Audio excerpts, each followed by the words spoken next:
You're hanging out in the House of Sunny podcast, where it's always sunny, mostly because of your host, comedian and YouTuber, Sunny Lohman. Want to know what Sunny and her friends are thinking about this week? Well, here she is, Sunny Lohman.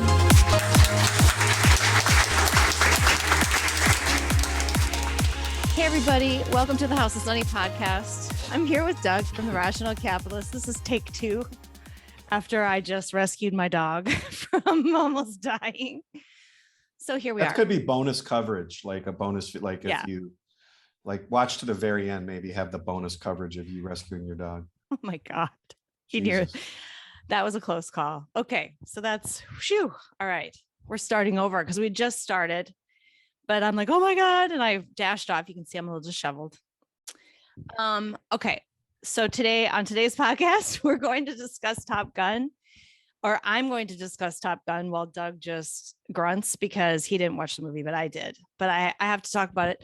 You're not planning on seeing the movie, right? Or maybe you will, but it's not something that's going to happen. Yeah, I want to see it. You going to see it in the theater? Probably not. Just knowing me. I want to claim that I will, but I have a feeling I won't. I really wanted to see it, and still it took me a month to get around to it. It's amazing how hard it is. Yeah. Mm-hmm. But there will be a little bit of spoiler, but I will say beforehand, if I'm going to spoil something, generally I'm just going to try to talk about it and its importance. Its cultural importance. And then we're going to talk about Harry and Meghan. Harry gave a speech to the UN. So we have a royal report. Ooh. And I have a double royal report about Harry and Meghan, because not only did he say some stuff at the UN that we're going to talk about because he's such a doofus, but there was a little relationship moment, body language moment that we're going to get into. Nice. And those are always fun. So and you will die, Doug, when you see this. I mean, you are going to just be like, what? It's crazy. Okay. So that's coming up. And then can't wait. And then I'm going to show you guys, white women are not okay. And we're going to talk about this. There's something horrible is going on with white women, and we got to talk about it. So I think now, though, there's been a lot of discussion about white men and the challenges of being a white man and how it's kind of, they're being marginalized and so on. And white women seem to be kind of the oppressors right now. They have all this white liberal kind of gross power, and they're starting to be vilified, as Karens and things like that. And I am right in that category. But now I saw something yesterday that made me think these women are mentally ill. Mm-hmm. And why? If we could solve that, maybe we could eliminate this white progressive woman problem. Okay, that's what I'm thinking. Like, if we explore this and figure out why are all these women mentally ill and what do they need, and the way Jordan Peterson did for like young men. Yeah. If we can somehow fix white women, we might get somewhere in this culture. Okay, so that's our show today. Where do we want to start? Should we start with the royal report? Because it's so fun. Sure. Okay. Now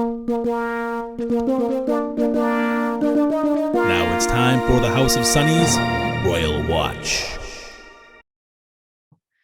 Should I make you feel pity for him first or hate his guts? Which one do I want to see first? Well, like a movie where you want to kill the villain at the end.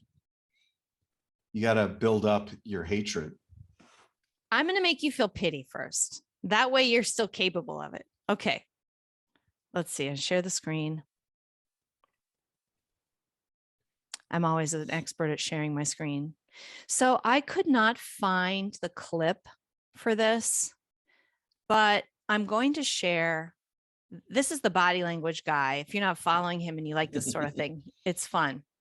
He did a lot of Amber Heard stuff, which was fun. So here's Harry and Meghan at the UN. They're sitting in the audience waiting for, he's just about to give his speech. This is right before his speech. And look, they're sitting there. He's smiling. He seems kind of relaxed, right? Mm-hmm. Now let's watch this body language guy's analysis. And I just want you to watch. I wish I could play the clip for you first, because just watching the whole thing is kind of incredible, but you'll see it. It's just a couple minutes here. We'll play it. Well, hello and welcome back, my body language buddies. We hadn't seen the Markle claw in a while, and this is our opportunity The Markle to claw, watch not he calls one, it. but a double Markle claw. A at the double Markle appearance claw. of the Markles at the United Nations you when Harry see was this? giving his speech. Well, they were sitting, this is before he given the speech. They were sitting together. Harry was quite relaxed. You can see his hands on his legs. And, well, Meghan said, maybe Harry is smiling too much. Let's correct that, because you can see that Harry was, well, smiling at that moment, with genuine smile. I think it's a genuine smile. But then, Can't let that happen. Meghan goes and grabs his hand, and you can confirm that Harry was still smiling at that moment, okay? And Meghan does it casually, okay, in even looking away. She was looking at him and then looks away. When the moment she touches his hand, what happens with his expression? Let's see it in slow motion. It changes completely, looking to the other way, like hiding his expression from Meghan. You cannot unsee that. She grabs his hand in a controlling gesture. You can see that her hand is absolutely covering him, his hand, and he looks away and he lets go of it. Lets go. He lets go his hand. Did you see that? Notice that. Yeah. Notice That what's was going to happen. abrupt. Going And forward. He Look, Yeah. takes his Get your hand hand off away. me. Like, don't. if someone does that in a relationship, they're mad at you. Yeah, I've done that. And you don't want to be touched in that Mhm. moment. You're Like, like, don't touch me. don't touch me. Exactly. That is an abrupt hand dropping right there.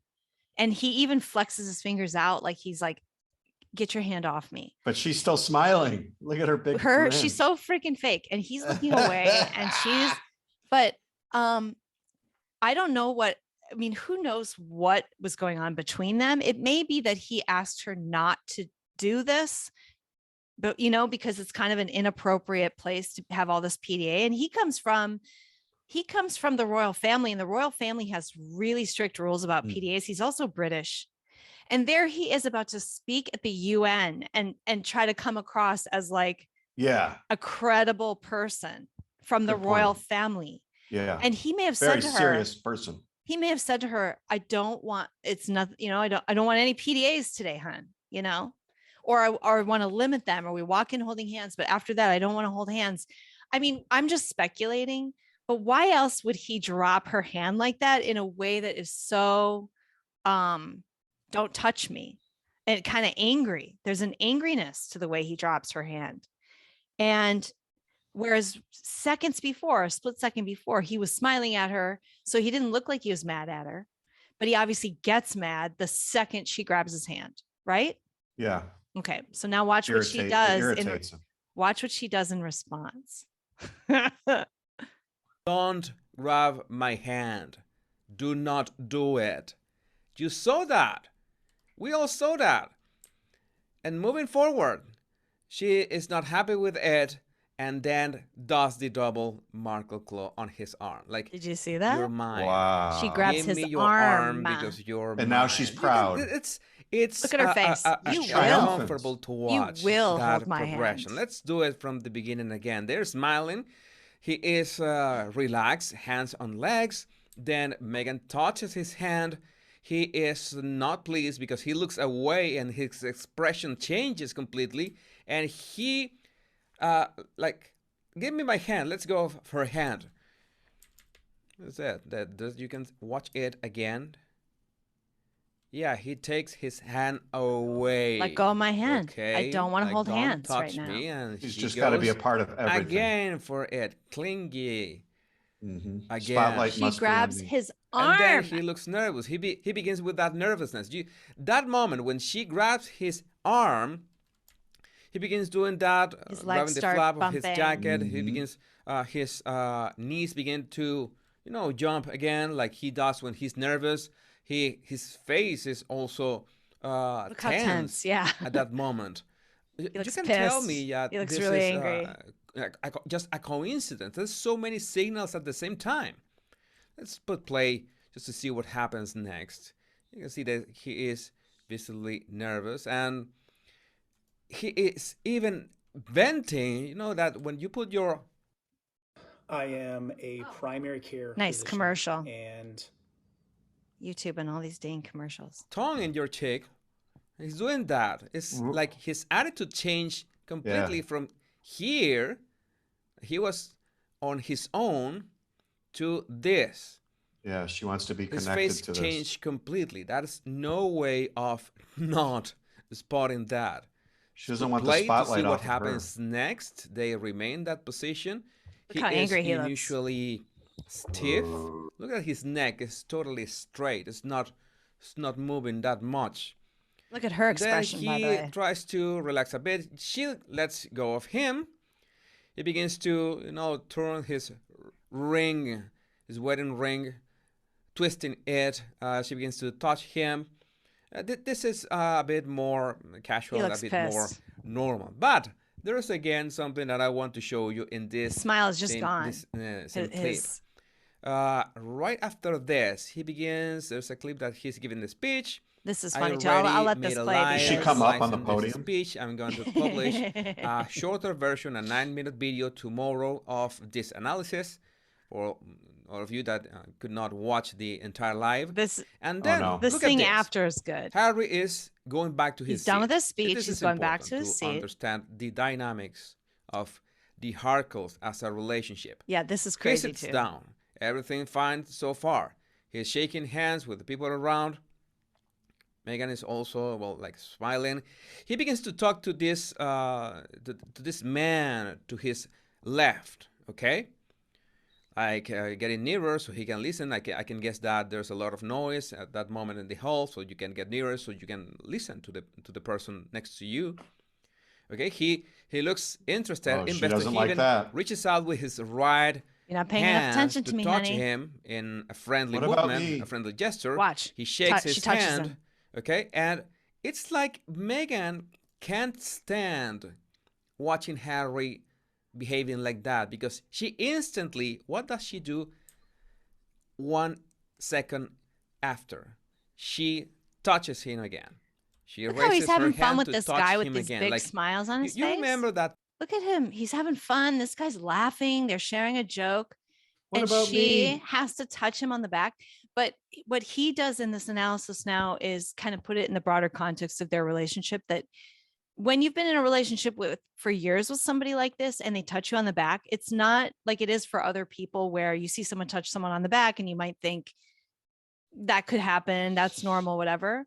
But when you watch his body language change, you can see that it was a cue for him. So she's got him trained, obviously, into this is the cue that you're not paying enough attention to me. And if you don't then respond to that, I'm going to do it again. And then after that, he completely folds in on himself. It is just pathetic. Touch. I've analyzed that touch on Harry a couple times. It's like a cue. You remember that cue? Remember what that cue means? That cue means stop doing whatever you're doing now. Okay, that's the cue, and he literally stops what he's doing, and she does it again. Okay, he is trying to engage with the man to his left, and she keeps touching him like, "Hey, I'm here." Ugh. She's doing it again. Come back. I don't know why is she's so needy, doing it over and over again. It's uncomfortable to watch. And he goes back to his usual head down demeanor of let's do this. I already gave my speech and let's go back to my tense self again. And all that she wants is to grab my hand. So there you have it. He gives his hand to her in the end. Well, pathetic. What do you have Wow. to say, Doug? How would you respond if your wife treated you like that? Well, I wouldn't have a wife like that. I mean, Yeah. I've been in situations, I mean, probably not my finest moment, but if Like if let's say my wife was trying to hold hands and I just wasn't in the right frame of mind for that. And I'm like, it's like an instant reaction, like get away from me. And it's not because you dislike them or something. It's just like in that moment or whatever. You didn't get there's sex an for irritation. at least 2 months after that. Like, no, you can't do It is. It's an irritation. It's a long-term irritation in this case where he's clearly, there's something within him psychologically that's bugged by her what about meism and her attention seeking and her grasp of him. And it's showing, and she can't stop doing it. It's sickening. It's just kind of gross. Yeah. It's not an appropriate time for that. It's like we're in a dignified hall, and I'm going to be giving an important speech. This isn't a time for lovey-dovey bullshit. This is like, give me my space. I need to prepare for this. I'm the man. I'm going to be looked to here. Not only am I the man, but this is about me. I'm giving the speech. I'm the one invited. This is my thing. That's what I think about it too, is that, that she did a similar stuff at the Invictus Games, which he founded, which is probably his greatest achievement. The only thing he's ever done, really, and he's probably super proud of it. She ended up on stage, like introducing him and making it all about her. And it was just, there was a lot of stuff and body language stuff from that event as well. And I think he's obviously in a relationship with a total narcissist control freak. And it is hard. She also seems to resent being put in a submissive role, man to woman, where he's the man, he's the leader, the traditional royal role. She's not the queen or whatever. She's not the leader. And she resents that. And it's coming out in different ways. She's a part of it too. Hey, I'm here. I'm part of this. He's not the one just giving the speech. It's me too. What about me? He can't even have a jovial conversation with the man next to him without her wanting to be a part of it. There's anything going on, she needs to be the center. It's so. We've seen that before in these videos. Yeah. Where she's pulled him in and pulled him away. And this is boilerplate. This is her MO. Yeah. Anyway, now let's get into the substance of his speech. This is where you're just going to stop feeling all sympathy for Harry, because I don't feel sympathy for him. I think don't. This makes me dislike him more. No, like being submissive to this devil, this dragon lady. Like, he's brought her into the royal family. He's brought her into a position of prominence. Yeah. Because he's a pussy, or because he's a progressive pussy. Like, screw this guy. I'm trying to figure out how the royal family ever let this happen. Something came out in that there's like this new book out. There's a ton of stuff on them out there right now because how does society let it happen? Well, who had some ability to stop it was the Queen and Prince Philip. They could have said, no, you're not marrying her. We don't approve, and it's not happening. Apparently she was a yacht girl, meaning she was like basically a high class. I don't know. Okay. I don't want to go say the H or the P word.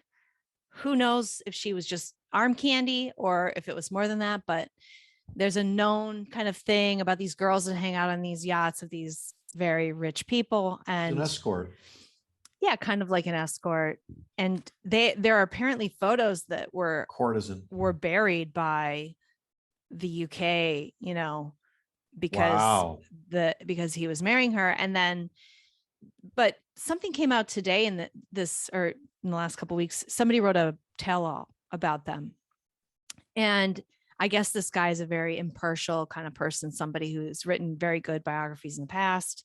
So people kind of trust him. It's not just salacious. It's salacious, but it isn't. It's reputable salacious, if there is such a thing. Yeah. And he recounted a thing. Like, I remember the first time I became aware of her at all was she got the cover of Vanity Fair, and all she had done was suits.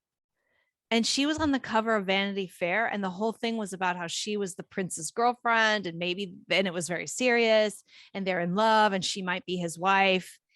And she was supposed to go into this interview and was instructed not to speak at all about Harry. The whole subject was supposed to be off limits, and she just pukes it all out. Of And course. the palace was really mad about it. And I thought, when that happened, they knew that what they had. And Vanity Fair cover is a big deal in the culture. For this D-list actress, the only reason she got a cover was her relationship with Harry. So that was my clue about her. I'd never heard or seen her before. I know you watched that show, but anyway, she wasn't anything special. No. I don't know why they let it happen. They knew what she was. And then leading up to it, all these incidents of the tiara incident and all that stuff, they should have said, this isn't happening. We're not letting this toxicity into the family, but they did. But it's a microcosm of the whole culture allowing this unrelenting progressivism. Because she's black, apparently. Because out of fear of being shamed. I used to watch this comedian called Alistair Williams a lot. Yeah. And every time he said her being black, he would always add apparently at the end because she looks so white. I didn't know she was black till I was told she was black. She has white. Black. She has a white parent, doesn't she? White and black parent. A white parent and a mixed parent. So she's extremely. She totally looks white, or who knows? I mean, obviously she's got some brown, something in her. Could be anything. Could be Greek. I don't know. Anyway. Okay, so this is Harry at the UN, and I'm going to play this clip. This is the beginning. I want you to, I'll just play it. A lifebelt is to a swimmer. A guarantee that one will keep afloat and free from danger. He looks so grave and serious. It moved me even more when few people are listening to him. There's a couple dozen people in the audience. Nobody shows up. There's a buzz in the crowd. Harry, just look at that. Oh, you can feel the electricity from the screen. How pathetic is that? So great. Dude cannot even get people to show up to listen to him talk on Nelson Mandela Day. Look at that. Nobody's there. All right, I'm going to fast forward to the part that really gets you going if you're an American. Here's where Prince of the Realm tells us who's living in America, right? We're living through a pandemic that continues to ravage communities in every corner of the globe. Does it? Climate change wreaking havoc on our planet. It's hot out. With the most vulnerable suffering most of all. I have air conditioning. The few weaponizing lies and disinformation at the expense of the many. The few, I would agree with that, except I know he's not talking about the people I'm talking about. He's not talking about government propaganda artists. He's talking about like the fringe people on Telegram. Of course. And from the horrific war in Ukraine to the rolling back of constitutional rights here in the United States, we are witnessing. What? We rolled back constitutional rights? We rolled back constitutional rights. We did? Hang on. To the rolling back of constitutional rights here in the United States. I gotta check into that. What do you think he's talking about, Doug? I have no idea. I didn't see that on the front page of the New York Times. Did you? Did they rescind the First Amendment or the Second Amendment? Maybe he's right. Maybe he's talking about the Second Amendment. What's funny is they're trying to roll back the Second Amendment, right? Lockdowns, maybe. Maybe he's talking about lockdowns. Yeah. No due process. How about the January 6th? Oh, yeah. People in prison. Maybe that's what he means. Didn't even think about that. How about the prosecution of a former president from every angle possible? How about the election and those shenanigans? Yeah, maybe he's so astute. He's referring really, to Biden really to red flag laws. Oh, red flag laws. Yeah. That is dangerous to our constitution. Like actually taking away your right to own a gun without due process and without being convicted of a crime or anything, just because you're suspected of being crazy. Remember the New York law where they're trying to get your social media accounts, to determine whether you have good enough character to own a gun. Right. Yeah, so maybe that's what he's referring to. We all know that he's talking about abortion.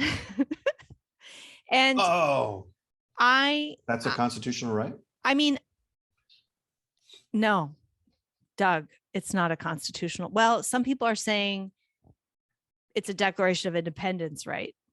Like you have the right to your life. But that's not written in the Constitution. That's just not. But other people would say that the unborn fetus, if it's viable, has that same right. Yeah, I know. So I know it's a complex let's litigate argument. abortion. It's a complex argument. Yeah. And he's bringing this up at the UN. And I just take issue with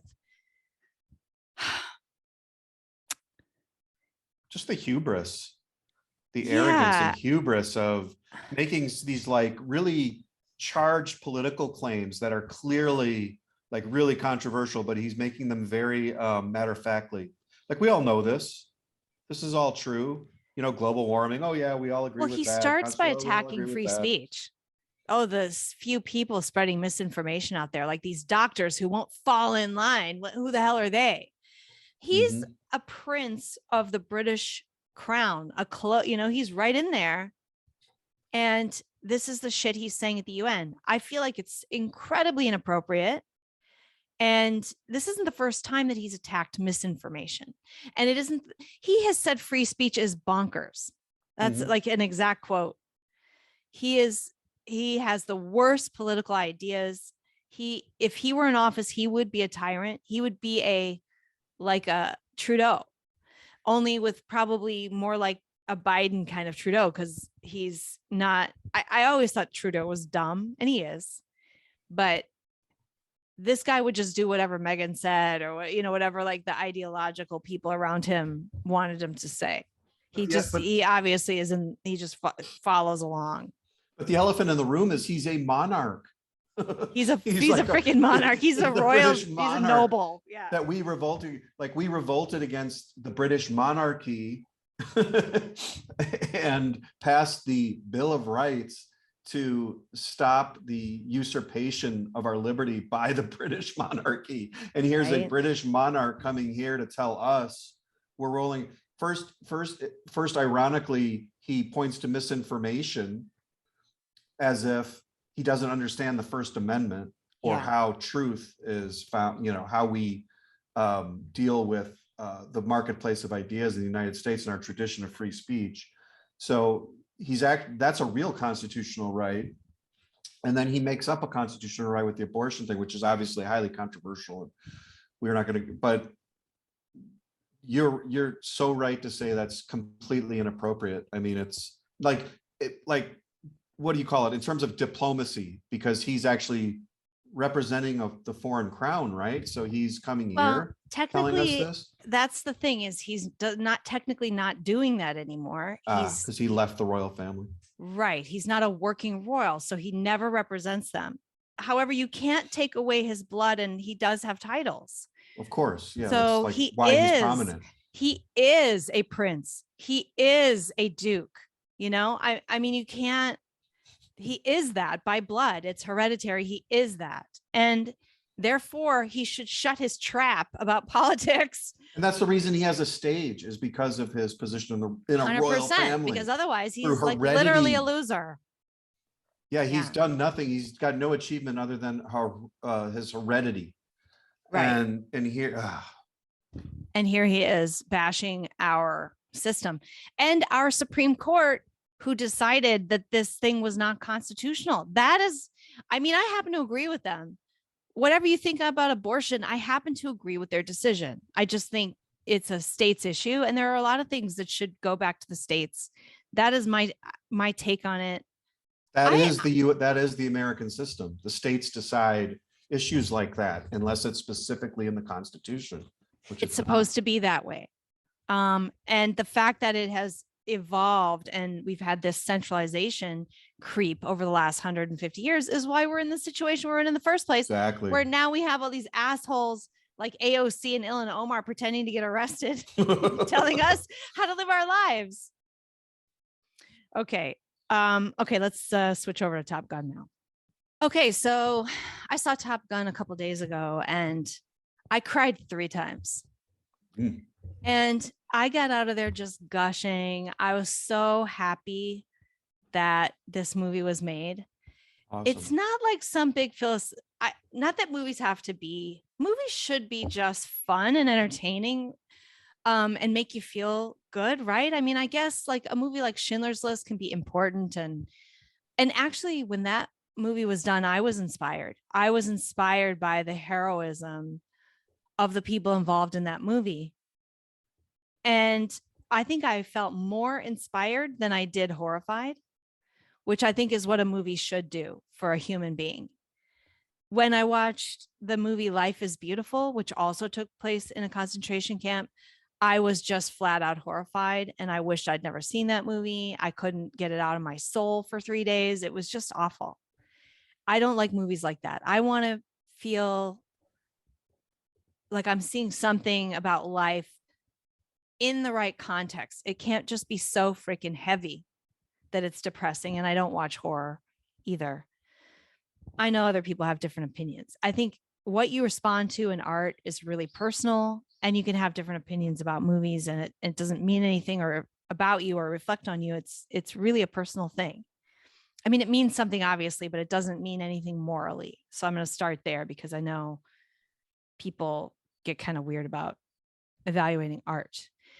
But Top Gun is just a straight ahead, like, exciting movie.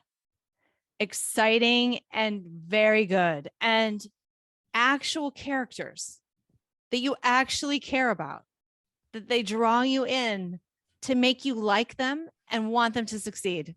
Mm-hmm. They have conflicts, character conflicts that are real human conflicts that aren't bad guy conflicts. You know what I'm saying? Like, Yeah. I feel like writers today, they always have to in order to make a conflict, they make something awful. It's not human. So in this case, I think you get this from the trailer. So this is not a spoiler. But if you don't want to listen to what I'm about to say, just take 10 seconds off.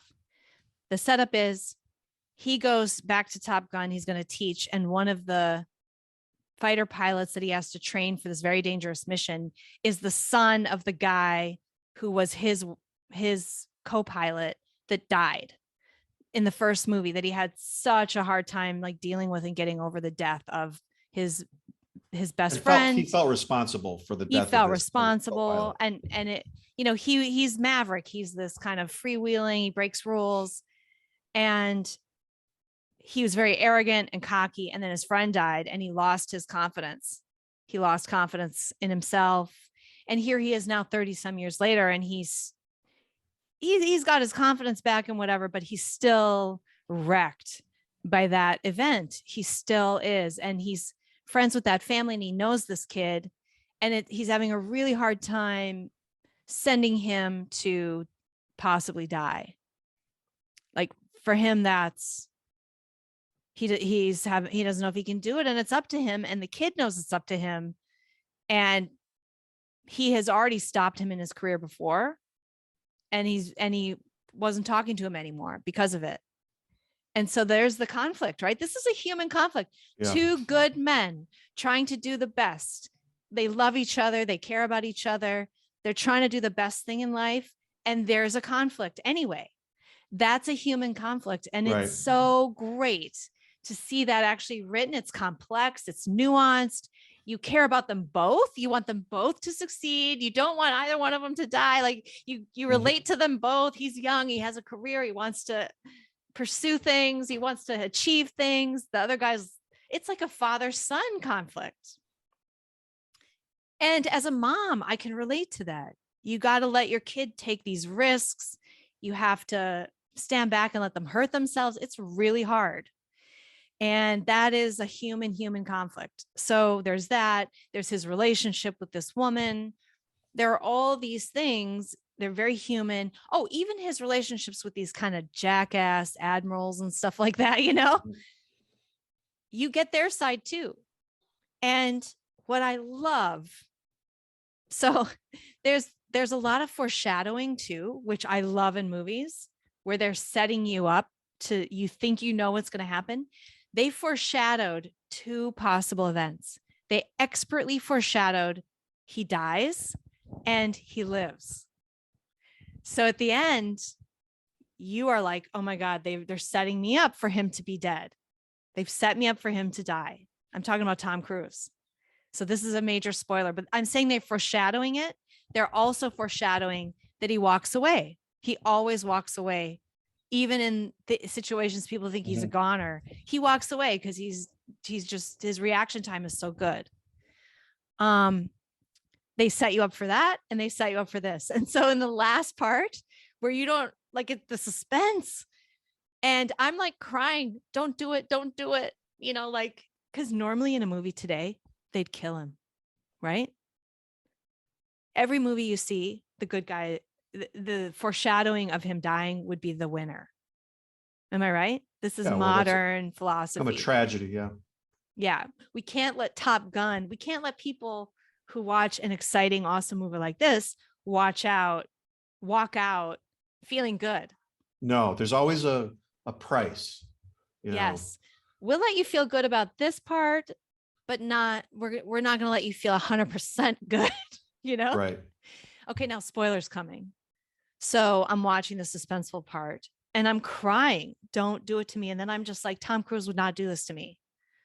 Tom Cruise would not do this to me. I can trust that Tom Cruise is not going to kill himself off in the end of a movie. And I let it go. Like I just he's going to make it. And of course I was right.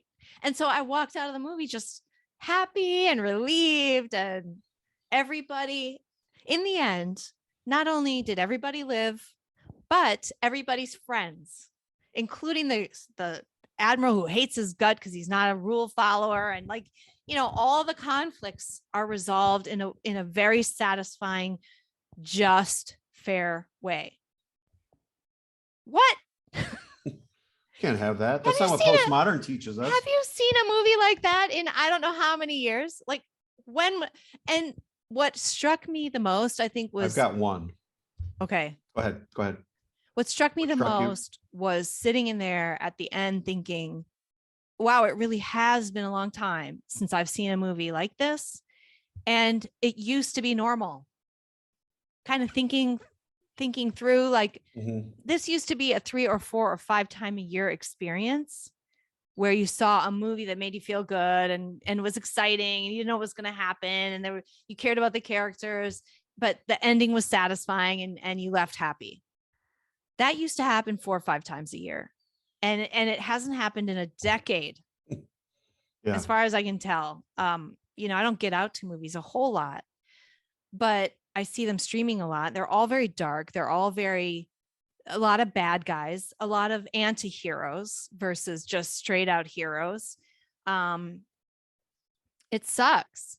It sucks. I have to go back to the best example of what you're talking about, I think, would be The Fugitive, where Tommy Lee Jones and Harrison Ford are both doing the right thing. Yes. Because Harrison Ford is innocent. Tommy Lee Jones thinks he's guilty. Yes. And so they're both really good at what they're doing. They're both brilliant and central characters.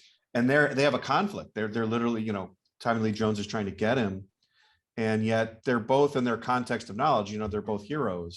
Even in the end, when Tommy Lee Jones actually goes after him to arrest him, he's doing it for his own good, because the Chicago cops are going to get him, and he's rescuing him from the bad pharmaceutical guy. And like in the end, when Tommy Lee Jones comes around and knows that he's innocent, he still wants to arrest him. And you still feel good about that. Mm-hmm.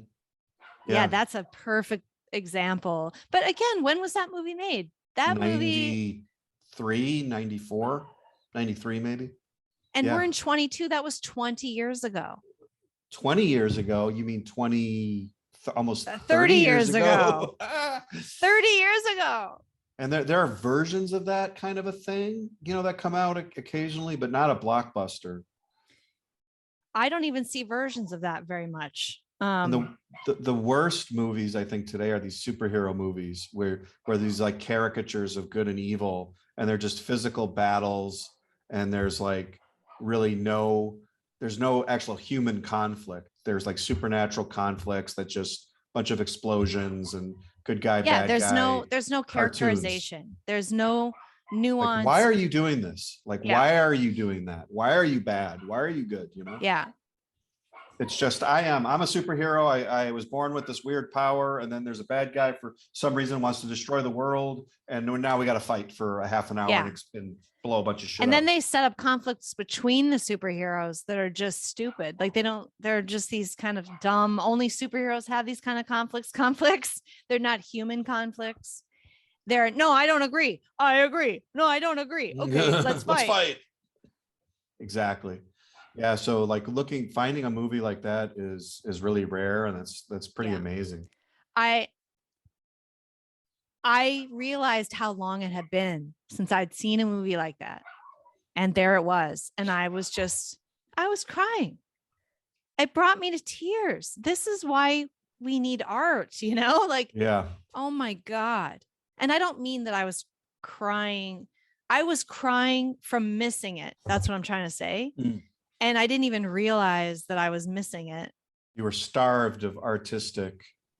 Just that feeling of watching a good movie. Holy crap. Starved of it. Yeah. And not even knowing that I was feeling that loss until I got it again. It's like you're starving in the desert and you get a drink of water and you cry. It's so good. Or, you know, the best meal I ever ate was canoeing down the Swanee River. It was the most miserable, cold experience of my life. It started deluge rain. I'm on one side of a tarp holding it over the cook stove while my dad is cooking up this like hunk of beef. And then I'm in a yellow sou'wester. It is drenched raining. I got my plate on my lap. It has an inch of water in it. And I'm eating a steak and a potato floating in an inch of water. And it was the best steak I've ever had in my life. And it's just like, because I was so cold and so miserable. Yeah. It made it. And so for me, like, is Top Gun some sort of ideological revelation? No, but just enjoying a film that's unapologetically good guy. Characterization is there. The writing is perfect. I loved it. I loved this movie. And I just think everyone should go see it because it just really, you'll realize what you're missing and what we can have again if we get rid of this postmodern stuff in our culture. Well, you know, you said like ideologically, maybe it's not so important or whatever, but to the extent that it's representing heroism and portraying like an ideal and the possibility of harmony, of harmonizing conflicts and people doing good, and like that you can win in the end, that human beings who are good can actually win and succeed. That is revolutionary today, because that's the opposite of what this cynical postmodern culture teaches us, which is that everybody dies, it's horrible, we're suffering, everyone's at conflicting with one another, and we're that's the nature of life, is suffering and conflict. No, that's a really good point. The fact that at the end, the grizzled admiral who hates Tom Cruise's Maverick kind of coming around to realize that there's a place for him and this type of person when you have these types of missions that are impossible. Coming around to that idea, it feels good to know that two men with opposite viewpoints can kind of come to a compromise. And he's not saying like my way's wrong, but he's saying, I see that there's a place for your way. And I mean, that was just like a little tiny subplot. And even that was really satisfying to see in this world where, you know, if you disagree about this technical legalese about the Supreme Court and states' rights, like this incredibly complicated thing, the fetus, and when is it alive and when isn't it alive and when is it a baby? And, you know, this is like one of the most complicated questions that we have on the political scene. And yet it's being treated like it's so fucking obvious. You know, it's so obvious that this is a danger to women and like whatever, the Supreme Court thing. I'm so tired of that sneering arrogance. Yeah. That it's this is just be obvious to everyone. My opinion about immigration. What are you, a freaking xenophobe? Like these sort of arrogant sneering labels that come from the left, these absolutes. And then at the same time, nothing's absolute. It's that cognitive dissonance that is driving me absolutely insane sometimes. Yeah. There's no standards. There's no right and wrong. There's no good or evil. There's no black or white. We can't define a women, but women are really important. We need more of them on the Supreme Court. Exactly. There you go. So it's just the cognitive dissonance going on in society. It's painful. And then to watch this movie, it's just like everything is great. The conflicts are real. Work out. Human life can work out. Life can work. Everybody can actually, it can be a win-win in life. Okay, so let's move on to white women. I want to share this study. Can you see that? Yeah. Okay, the New York Times National Health and Nutrition Examination Survey, demographics of long-term antidepressants. Older white women account for 58% of adults who have used antidepressants for at least 5 years. And if you look at this chart, so we've got included here minority men, this is 45 plus. Minority men 45 plus, minority women 45 plus, younger adults, white men 45 plus, and white women 45 plus. And white women are so vastly outpacing everybody else. And everybody's rising a little bit except minority men seem to be not taking this crap. But white women, man, are they depressed? And I don't know what has come first. This is kind of a chicken and egg issue. I think some of these pharmaceuticals are dangerous. And I think that if you take an antidepressant long-term, you're not dealing with your issues, whatever issues they are that make you depressed. Maybe you need to change your diet. I know that sounds crazy, but I feel like I'm in a better mood when I don't eat sugar. I think it affects my mood. I get kind of bummed out when I eat sugar too much. And I've heard Jordan Peterson talk about his depression being an autoimmune disease. I think there are some physiological aspects to mental health. These are things you would never even try or look into if you're just drugging yourself. Or therapy, deal with some grief or some trauma, or some cognitive therapy, which teaches you kind of how to process the events in a more realistic, balanced way, less catastrophizing, less focus on the negative, having a more balanced, positive, negative viewpoint of everything. These are skills you need to learn. You have to put effort into these things. You have to put effort into dieting. And instead, people are just taking drugs and they're kind of numbing themselves. I've never been on this medication, so I don't actually know what it feels like, but I've heard people describe it that way, that it just kind of makes them feel unemotional. And then you have the situation where it sure is linked to these people committing these mass murders. And they actually have on the insert, a side effect is suicidality, psychosis, like what? The things it's supposed to prevent, it's actually making worse. But I looked at this and I thought, white women they're obviously perpetrating a lot of damage right now. This white liberal is responsible for educating the kids in school and why they're all being educated in this gender ideology and CRT and all that.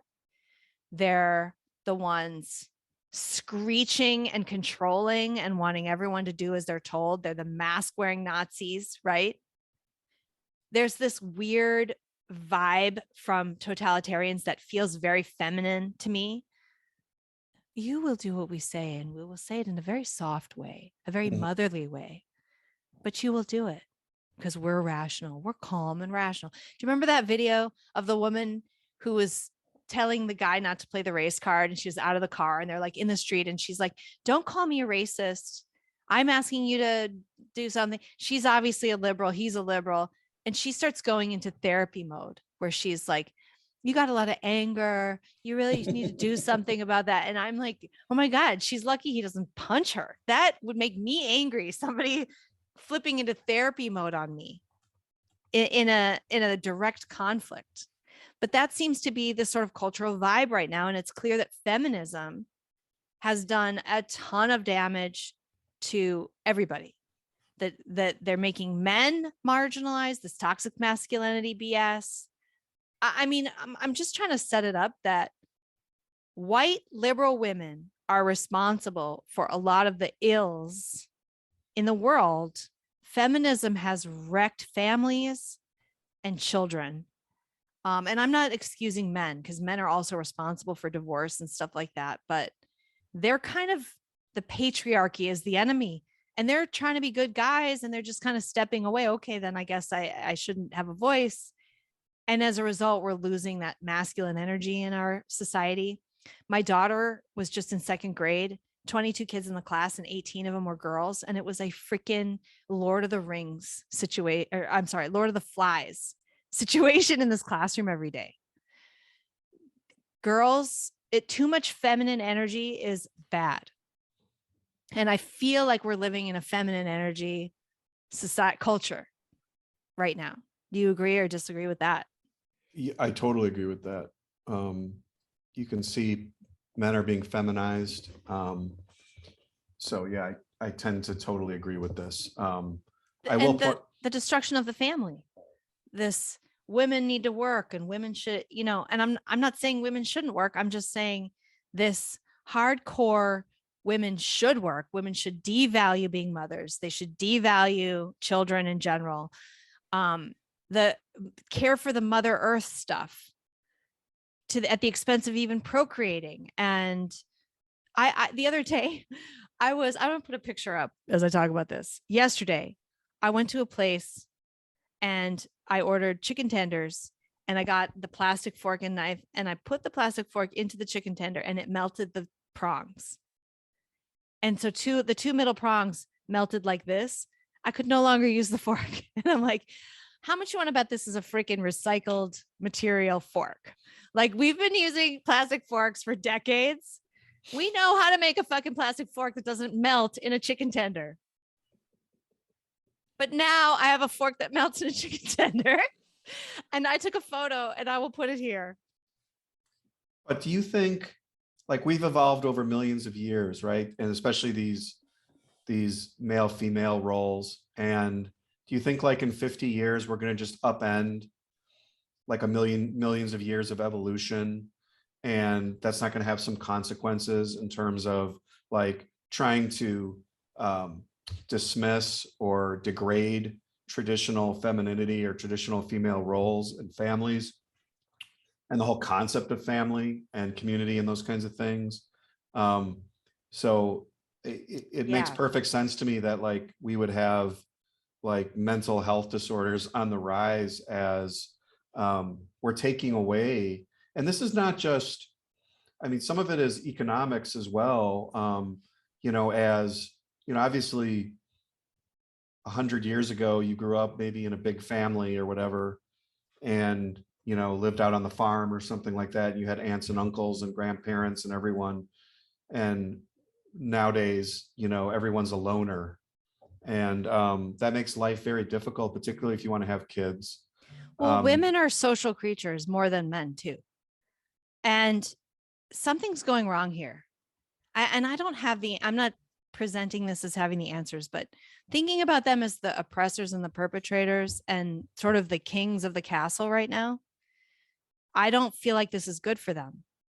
I don't really understand that. I mean, it can't be good for anybody, but particularly is what I'm saying. In particular, white women are really miserable.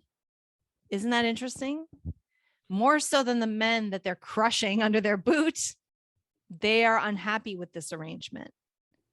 And that's a very, very interesting observation. I'd be interested to know, anyone listening. It's sort of like the be careful say about that. Be careful what you wish for type of thing, where it's like, okay, you wanted these roles, you wanted to like turn these sort of like gender roles, so to speak, upside down, and start like blurring the lines of gender and attacking men, so to speak. And well, okay, you got it.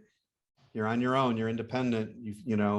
Go ahead, go for it, girl. And it's like, don't you I feel think like a lot of people are unhappy with that. They're actually unhappy. They're depressed, but there's a rage in there from as a result of this, that it didn't seem like women used to have a rage. Now, I don't understand. As I've gotten old, I've noticed, I'm interested in your opinion on this too, is that, like, first of all, women go through pregnancy and postpartum depression, which is a very hormonal, physiologically, almost devastating event for a lot of women. Like going through pregnancy, they end up with problems postpartum, and then you also have menopause, and those kinds of things as you get older. So I sense that, and this is my own experience with a lot of women, is like women seem to, especially now, like as the kids get older and the kids start leaving, and you got the empty nest syndrome where a woman now doesn't feel.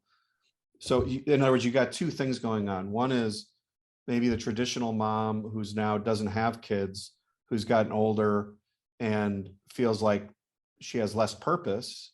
And then you've got the woman who's like a total career woman or whatever, who's never had a family or kids or struggles with that, and now is is 50, doesn't have a family and feels really empty.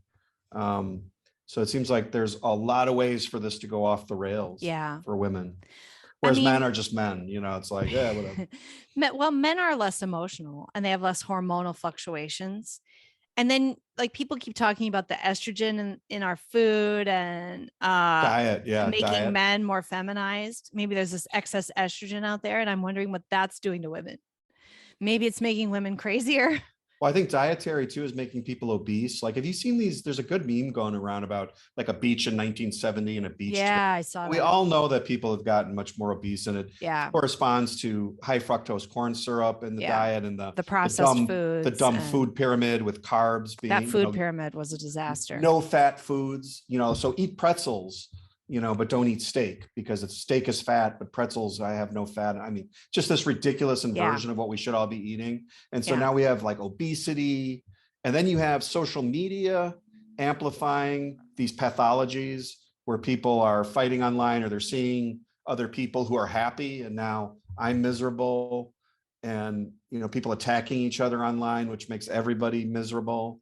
It just seems like it, like if we had to write the recipe to increase, and also just antidepressants are more available. So more people, doctors seem to just give these out now. They give that out. They give out Xanax like candy. I know that was a big deal in the 80s and 90s. Like very few people were on those types of. I know psychiatric many drugs. people Everybody's on those drugs. You just go to your doctor and say, I feel kind of bad. I'm not having a okay here, take. I'm having some anxiety. Here, have some Xanax. Yeah. And Xanax is super addictive, I guess. And those SSRIs, you can't just stop taking those either. You have to wean slowly off of them. And what does that say? Quit messing with your brain chemistry. But there's something, white women in particular, and I guess if we could solve that, I don't know.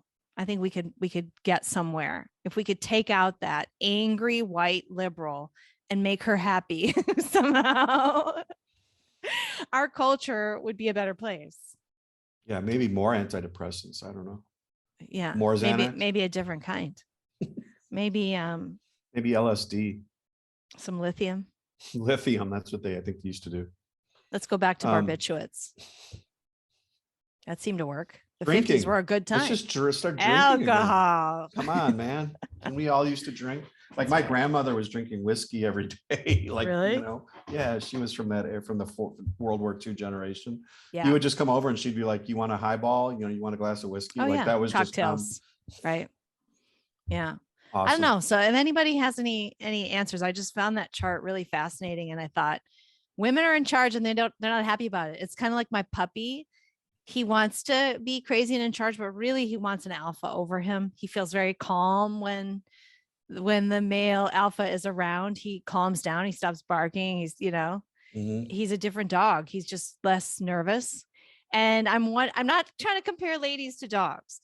And I'm not saying our place is subservient, but a strong man in his place and you in your place. And we talked about this on the last show.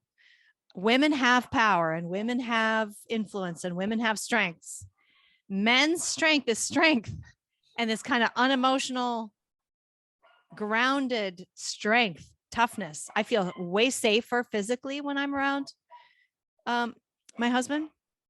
I don't feel as vulnerable. I can forget about it. I don't think about somebody breaking into the house when he's around. When he's not around, I think about it. I have to be the one protecting the house, and it stresses me out. I don't want that responsibility. I want him to take that responsibility.